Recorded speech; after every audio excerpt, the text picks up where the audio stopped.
It's best not to get medical treatment from the BOP at all, because I've seen some horrible, horrible instances of inmates needing medical care and not receiving it, as well as inmates receiving medical care and deteriorating afterwards. So I remember, y'all, I'm getting ready to sign my paperwork again. It's probably like 6 months later. I'm called in. Miss Bush, come on, let me do your paperwork. Where are you going? I say I'm going to the Southern District of Texas. I want to go to Houston, Texas. So I give my sister's information, everything, sign the paperwork, walk out of there. It's in their hands. Well, some time passed and I haven't heard anything back. I think maybe 2 months had passed at this time. This is the middle of 2021. So I remember they called us in and they basically said, who want to stay on sanitation, because we're going to open all these job details back up where people can go back to their regular jobs, or, you know, you can leave sanitation and look for another job. At this time, I was told that I could now go out on the base and work. And so I was like, so y'all lifted it where people with money crimes can go to the base now? They were basically like, yes, because when I first tried to go out to the base and work, I was told because I had a money crime and I owed significant amount of restitution that I could not work on that federal base. So base was a community out custody job. It was a 7 o'clock in the morning to a 3:30 p.m. gig where you actually left the prison. So I went ahead on, I did my paperwork, and I signed up to go to the base. I believe I was probably off from working sanitation for maybe like 5 days, where they called me in and told me, okay, Ms. Bush, we approve you going out to the base. I was so happy. Well, of course, there's inmates on the compound. There's not a lot of African Americans on the compound at this time. I would say maybe 15 African American or Black American or Afro American women. And so I'm one of those. Well, at this time, I'm the only one who is going to be the minority out here on the base. This base mostly consists of Caucasian or Latino, Hispanic inmates. They would pick us up and drive us outside of the compound onto the base. And so I was working a recycle and detail job at this point. Of course, it's still the pandemic. So every time we're out there, we have to wear masks. And to wear these masks for a week before they would give us another mask. Well, on the base, I observed that I'm going to multiple buildings during this week. Every day, at least 7, 8, 9, maybe 10 buildings I'm going to. And we're picking up everything that's recyclable, bringing it back over to the base.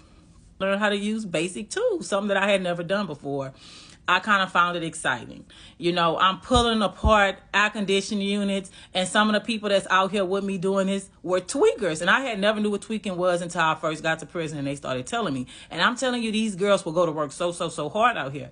And so, of course, me being a minority, I had to make sure I stepped it up. I had to make sure that I was shining out there. So, you know, of course, I'm taking part in all this work and I'm pulling off everything. They see me out here. And I remember one instance we were on the base with our boss, who was a contract worker, because the people that we work with were all contracted to come on the base and work with us. And he basically was taking us out, and somebody was following us down the road one day. Hey, what's the name of your company? And so he basically was telling her, you know, I'm contracted to come over here and work. And the people on the base are supposed to know that we're inmates. But there were some instances where a lot of people on this base did not know we were inmates.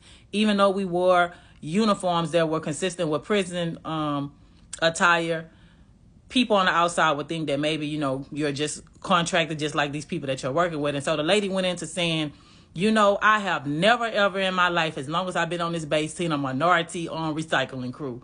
Y'all keep up the good work. So there was also on the base lawn care, which consists of multiple female inmates. And then there was also a cleaning crew from the camp, which consists of inmates who were going to all the same buildings that we went in to pick up recycling stuff. They went in and they cleaned all these buildings thoroughly inside and out every single day.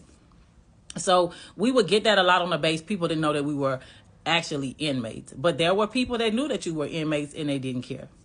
So occasionally we would go out to these buildings and these people would notice how hard we worked and they would give us things. Even though we're not supposed to take anything, they'll be like, hey, when y'all come back on Friday, I'm going to have a bag inside of the bin for y'all. And they would give us like candy and all kind of stuff, which I would think was a big thing, but it was big that we was getting stuff that we didn't normally get at camp commissary. So of course we would take it. They would come drop us off treats on the base and all kind of stuff. And of course, our boss details would tell us, you know, we couldn't say anything about it. They were contract workers, even though there was supposed to be someone from the BOP out there looking over us. No one ever really came. I believe maybe twice I seen somebody from the BOP come there and asked us who we were, walked around, checked out our work areas and stuff, and pretty much jetted off. It wasn't somebody out there who was basically watching over us, because this was a community out custody job where we were supposed to be trustworthy and liable.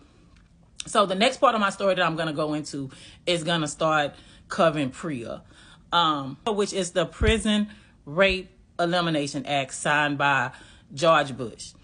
And I'm going to talk about that because this kind of stuff was going on while I worked on the base. And I'm going to go into the reason why we lost this contract while I was on the base.